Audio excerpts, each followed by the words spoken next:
जगन्नाथपुरी में मणिदास नामक एक माली रहता था। फूल और फलों की माला बेचकर वो अपने कुटुंब का पालन करता था। वो कुछ पढ़ा लिखा भी नहीं था, परंतु भगवान और उनके भक्तों की सेवा करना, दीन दुखियों पर दया करना, सुमिरन भजन करना, यही शिक्षा उन्होंने पाई थी। मणिदास अपनी आमदनी का कुछ भाग तो गरीब दीन दुखियों की सेवा में लगा देता और शेष पर अपना और कुटुंब का निर्वाह करता। इस प्रकार वो दुख सुख आदि सब परिस्थितियों में बड़ा प्रसन्न रहता था। उसकी 3 संतानें थी। कुछ समय बाद देव की प्रेरणा से मणिदास की पत्नी का देहांत हो गया। तत्पश्चात एक एक करके तीनों बच्चे भी भगवान को प्यारे हुए। अब मणिदास घर में अकेला रह गया। वो मन ही मन में कहने लगा, वाह वाह, दयालु प्रभु ने बड़ी कृपा की, मेरा सारा बोझ हल्का कर दिया। स्त्री बच्चों को मानकर मेरा मन उनमें फंसा रहता था। प्रभु ने मेरे कल्याण के लिए अपनी चीजों को वापस ले लिया। हे प्रभु, आपकी दया को धन्य है। मुझे आपने संसार की गुलामी से बचा लिया। मैं आज तक विषयों का दास था और माया के मद में तुम्हें भूल गया था। प्रभु, मेरा शेष जीवन आपकी कथा कीर्तन सत्संग भजन में ही बीते, यही मेरी इच्छा है। मणिदास ने सब ओर से मन को हटाकर भगवान का सहारा ले लिया। साधु के वेश में मणिदास हाथ में खड़ताल ले इधर उधर नाश्ता करता घूमने फिरने लगा। घूमते फिरते मणिदास को एक साधु मिले। मणिदास ने वृद्ध साधु के चरण पकड़ लिए और प्रार्थना की, प्रभु, मैं तो एक नया साधु हूँ, आप तो वृद्ध हो गए हो, मुझे अपनी सेवा का अवसर दो। वृद्ध साधु मणिदास के सेवा भाव से बड़े प्रसन्न हुए एवं एक दिन मणिदास से पूछा, तुमने साधु बना कब से ले लिया और क्यों लिया? मणिदास ने कहा, बाबा, भगवान ने मेरे गृहस्थ का जाल तोड़ दिया। स्त्री बच्चे सब स्वर्गधाम पधारे। अब मैं किसके लिए मेहनत मजदूरी करता? मैंने सोचा शेष जीवन भगवान की प्राप्ति और उसके गुणगान में ही बीते, इसी में मेरा भला है। यो सोच मैंने इस भेष को धारण किया और मैं अब उस परमानंद की खोज में ही इधर उधर घूमता फिरता हूँ। आप मुझे प्रभु का साक्षात करा दीजिए, बस मुझे और कुछ नहीं चाहिए। वृद्ध बाबा ने मणिदास को पास बिठाकर समाधि का ज्ञान कराया। ध्यान अवस्था में मणिदास को जब भगवान जगन्नाथ के दर्शन हुए तो खुशी से उछल पड़े। भगवान के ज्योति स्वरूप को निहार कर उसके हृदय का सारा अंधकार नष्ट हो गया। कई बार तो जगन्नाथ के मंदिर में जाकर घंटों ध्यान में बैठा रहता। उसके कीर्तन और खड़ताल की धुनी से सारा मंदिर गूंज उठता। वो खूब नाचता गाता और आनंद लेता। मन में आता तब चला जाता और फिर आकर नाचने लगता। कोई कुछ दे देता तो खा लेता, नहीं तो भूखा प्यासा ही किसी मठ में जाकर सो जाता। श्री जगन्नाथ के मंदिर में नित्य प्रति भगवान की कथा होती थी। एक विद्वान पंडित कथा कहते और अनेकों नर नारी कथा सुनते थे। वे तरह तरह के भाव बनाकर सुनने वालों को मुक्त कर देते थे। इतना होने पर भी पंडित जी अज्ञानी थे। अनेकों शास्त्रों का ज्ञान तो था, परंतु भगवान का ज्ञान नहीं था। एक दिन कथा हो रही थी कि इतने में खड़ताल बजता, नाश्ता गाता मणिदास भी वहां आ पहुंचा। श्री जगन्नाथ का दर्शन करते ही वो आनंद में मग्न हो गया। नाचते नाचते वो कथावाचक के पास तक जा पहुंचा। उसे यो पता ही नहीं था कि वो कहाँ है और क्या कर रहा है। कथावाचक को उसका यो आचरण बहुत बुरा लगा। उसको क्रोध आ गया और कथा रोककर डांट फटकार लगाने लगा।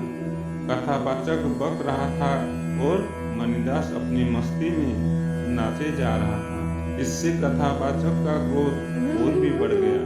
श्रोतागण ने भी उसका साथ दिया, क्योंकि उनको जो आनंद पंडित जी की कथा में आ रहा था, उन्हें मणिदास की गूंगी मस्ती में नहीं मिल रहा था। उसके इस मनमाने हठी व्यवहार से खिन्न होकर लोगों ने मणिदास की पिटाई भी की। मार खाने पर उसको अपनी त्रुटि का ज्ञान हुआ और किसी प्रकार वहां से पीछा छुड़ाकर एक मठ में जाकर पड़ रहा।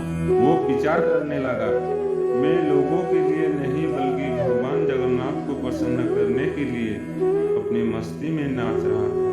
प्रभु के सामने प्रभु की कथा कहने और सुनने वाले अगर मुझे मारते हैं तो मैं वहां क्यों जाऊं?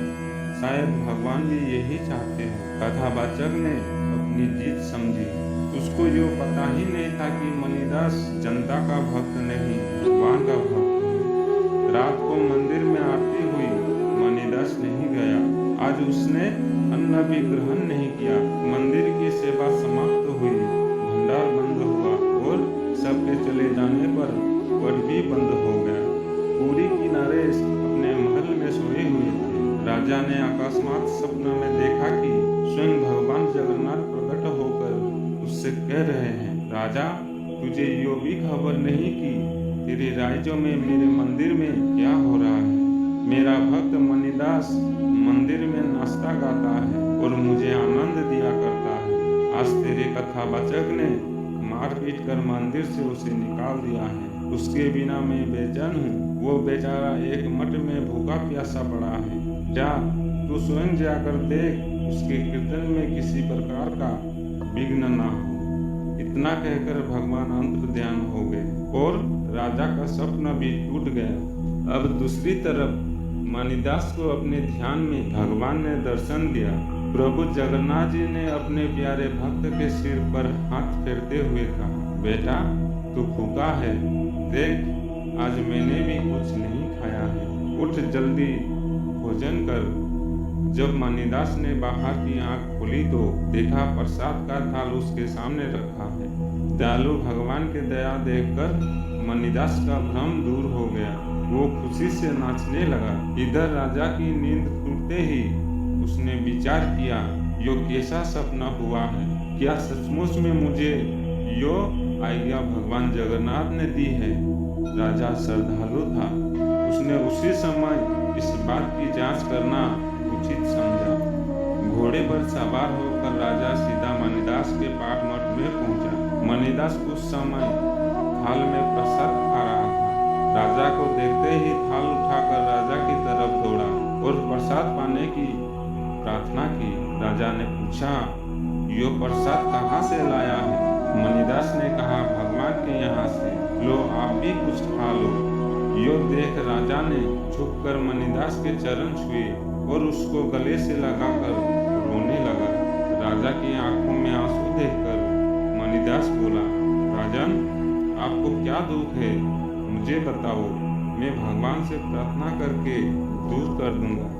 राजा ने कहा, मणिदास, तुम साधारण प्राणी नहीं हो, तुम तो प्रभु जगन्नाथ के प्यारे भक्त हो। तुम्हारा दर्शन करके आज मेरा जीवन सफल हो गया। आज से तुमको भगवान जगन्नाथ के मंदिर में कोई नहीं रोकेगा। तुम स्वतंत्र पूर्वक विचरण करो, प्राणियों को भगवान की शरण में लाओ। भगवान का ज्ञान तो गुरु से प्राप्त हो सकता है, किंतु भक्त को भगवान के बिना बताए नहीं पहचान सकते। जाको राखे सैया, मार सके ना कोई, बाल ना बाका कर सके जो जग बैरी हुई। भगवान तेरी निराली शान है, आंख वाले को तेरी पहचान है। तू बरसता है जिस पर उसे कर देता निहाल है। तेरी कृपा के बिना पाना तुझे मुहाल है। क्या मन तू फिर से भूल गया जो प्रभु संग तूने कोल किया? जब उधर था तब भजन किया, क्यों बाहर याद बिसार दिया? नहीं प्रभु पंकज ध्यान किया, दिन रात भया तब ही दुखिया।